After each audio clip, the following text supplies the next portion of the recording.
Part 1. A Floating Palace and the Promise of Immortality.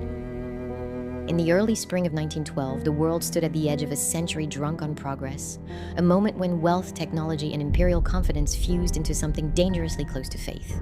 The Atlantic Ocean, long feared as an unpredictable barrier between continents, had been psychologically conquered by steel hulls, wireless radios, and a new aristocracy of industrial capital that believed the old limits of nature no longer applied to mankind. It was in this atmosphere that the RMS Titanic was introduced not merely as a ship, but as a statement, an architectural argument floating atop the sea, declaring that modern wealth had finally learned how to defy fate. The Titanic did not exist in isolation.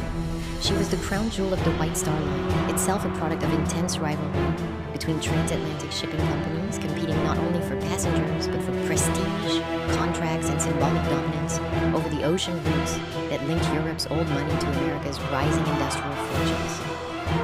While rival lines chased speed records, White Star pursued something more subtle and in many ways more revealing of the era's psychology: opulence. The Titanic was designed to feel less like a vessel and more like a grand country estate transplanted onto the sea, complete with visual cues meant to reassure the elite that nothing essential would be sacrificed, not even for the Atlantic itself. Her interiors drew heavily from European aristocratic architecture, echoing the Georgian and Edwardian country houses familiar to Britain's upper class. The first-class dining saloon resembled a stately manors banquet hall, framed with carved oak paneling and classical columns that communicated stability and lineage rather than novelty.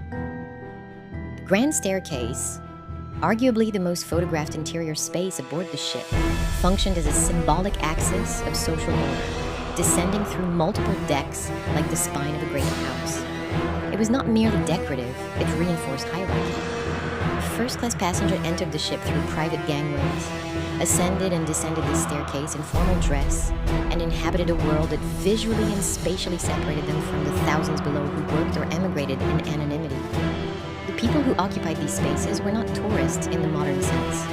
Many of the wealthiest passengers aboard Titanic represented interlocking networks of power that stretched across banking, railroads, mining, manufacturing, politics, and imperial administration. John Jacob Astor IV, among the richest men in the world at the time, embodied the inherited wealth of America's Gilded Age. His fortune rooted in Manhattan real estate and fur trading empires built generations earlier. Traveling with his young wife Madeline, Astor occupied a suite that included a private promenade deck, a luxury unheard of even among most royalty. The physical space assigned to him aboard the ship mirrored his position in the social order, removed, protected, elevated. Benjamin Guggenheim, heir to the Guggenheim mining fortune, approached the voyage with a different but equally revealing attitude. He traveled with a mistress rather than his wife, a fact discreetly managed by social convention, but widely understood within elite circles. Guggenheim's behavior during the sinking would later become legend, particularly his decision to change into evening wear before returning to the deck, declaring that he was prepared to die like a gentleman. This gesture, often romanticized, reflected something deeper than courage. It revealed a code among the elite that equated dignity with control, even in the face of annihilation, a belief that wealth and breeding could insulate one not from death, but from indignity. Isidore and Ida Strauss, co-owners of Macy's department store, represented another facet of elite identity, the immigrant success story that had fully assimilated into America's highest social ranks. Isidore Strauss had served in Congress, socialized with presidents, and helped shape the commercial culture of a nation redefining consumption itself. When offered a place in a lifeboat, Ida Strauss famously refused to leave her husband, reportedly stating that she would not go where he could not. Their decision would later be memorialized as a symbol of marital devotion, but it also underscored the era's moral expectations for public figures, particularly those whose wealth carried an unspoken obligation to embody virtue as well as power. Yet while these individuals shared wealth, they did not share identical fates nor identical assumptions about safety. The Titanic's reputation as practically unsinkable did not originate from a single boast, but from a complex chain of technological optimism, marketing language, and media repetition. Her watertight compartments, electric pumps, and sheer scale fed into a broader Edwardian belief that engineering could outpace risk. This belief was especially seductive to those whose lives had already been transformed by technology. Men who had watched railroads collapse distance, steel reshape skylines, and telegraphs compress time itself. For them, the ocean was simply the next system to be mastered. The ship's construction at the Holland and Wolff shipyard in Belfast reflected this philosophy. Built with over 3 million rivets and employing thousands of workers, Titanic was among the largest moving objects ever created by human hands. Yet beneath this triumph lay compromises driven by economics and convention. Lifeboats, for instance, were not designed to accommodate everyone aboard. Regulations required a minimum number based on tonnage, not passenger capacity, and the ship technically exceeded those standards. But the absence of sufficient lifeboats was not merely a regulatory oversight. It was an aesthetic and psychological choice.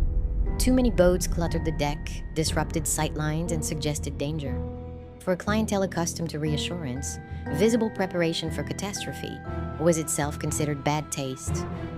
This logic extended into the social choreography of the voyage. Class segregation was rigidly enforced, not only for comfort but for control. Third-class passengers, many of them emigrants, fleeing poverty or political instability, were physically separated by locked gates and long corridors that mirrored the architectural barriers of European cities and estates. Their exclusion was justified in terms of immigration law and sanitation, but the effect was unmistakable. When crisis came, access itself became a form of privilege. The night of April 14, 1912, arrived without drama. The sea was calm, the air bitterly cold, and the stars unusually bright, conditions that paradoxically made ice harder to see. Wireless operators received multiple warnings about ice fields ahead, but the culture aboard Titanic did not prioritize caution. Speed was maintained, dinner was served, music played. In first class, wealth insulated its passengers not just physically but psychologically. Disaster, if it came, was expected to announce itself loudly, not arrive as a muted shudder felt beneath polished floors. When the iceberg struck, it did so with an almost apologetic subtlety. Many elite passengers initially dismissed the impact as trivial, a minor inconvenience interrupting the evening. This reaction was not ignorance, but conditioning. Their lives had taught them that systems bend to accommodate them, that problems are resolved quietly by unseen labor. Stewards reassured, officers hesitated. The architecture of the ship itself, its long corridors, closed doors, and segmented decks, sloped the flow of information, creating pockets of calm that delayed urgency. As lifeboats were uncovered and flares prepared, the social order did not immediately collapse. In fact, it intensified. Women and children were ushered forward first, a role rooted in Victorian ideals of chivalry that had rarely been tested on such a scale. For some elite men, stepping back felt natural. For others, it was an unbearable surrender. The decks became stages where personal identity, public reputation, and private fear collided under electric lights reflecting off black water.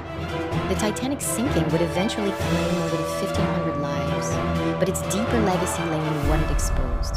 The limits of wealth, the fragility of systems designed to protect the few, and the way privilege shapes not only survival, but perception itself. On that night, money could buy luxury, access, and comfort, but not time, not certainty, and not escape from the sea's indifference.